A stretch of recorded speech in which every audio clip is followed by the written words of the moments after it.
না ইয়া লোকের কাছে লোন আদায় করে খেতে পারা যাবে না, যা দেখতে পাচ্ছি আমি। সব লোক চালাক হয়ে গেছে তো। বাপ রে বাড়ি কত বড় করেছে, লোনের টাকা দেওয়ার দিকে না বাপ। ইয়া দরজা, বাপ রে বাপ, দরজাও তো প্রচুর বড় মনে হয়েছে। স্যার আমি ব্লাউজ লোন ডিপার্টমেন্ট থেকে এসেছি। হাট বানা, লোন টোন লাগবে না।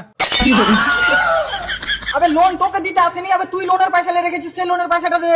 ও পয়সা নাই তো কি করে দেবো? লোকের কাছ থেকে মাইরা ধরে এনে দেবো নাকি? তো লিয়েছিলে কেন? ও তখন পয়সা ছিল না।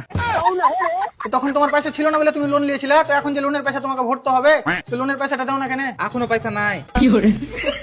अच्छा तू थोड़ा सा बहन का लोड़ा है क्या? তো লোনের পয়সা কখন দিবে? যখন উপরওয়ালা দিবে। তো উপরওয়ালা কখন দিবে? তুমি জিজ্ঞাসা করলি, আমার কথা হয়নি উপরওয়ালার সাথে। তো লোনের পয়সা আদায় করতে আমি উপরে যাবো? তাহলে লোনটাই কারের মতন মাফ করে দাও। দেখ ভাই, হারামের পয়সা খেয়ে এখন পর্যন্ত কেউ শান্তিতে থাকেনি। ও তোমরা শান্তি না পাইলে আমি খুব শান্তিতে আছি। ये क्या हो गया? ये क्या सुन रहा हूँ मैं? যাও আজকে ফিরে যাও। ফিরে যাও? ফকির পাইলে নাকি বুঝে ফিরে যাবো? ভালো লোনের পুষ্টি বেঁচেছি মারা। না ইয়ার লোন আদায় করে খাওয়া যাবে না। আব্বাকে বলবো একটা ভালো ঠিকাদার ধরতে, ওর কাছে গাড়ি চলে যাবো। তোর ভালো আই কার্ড।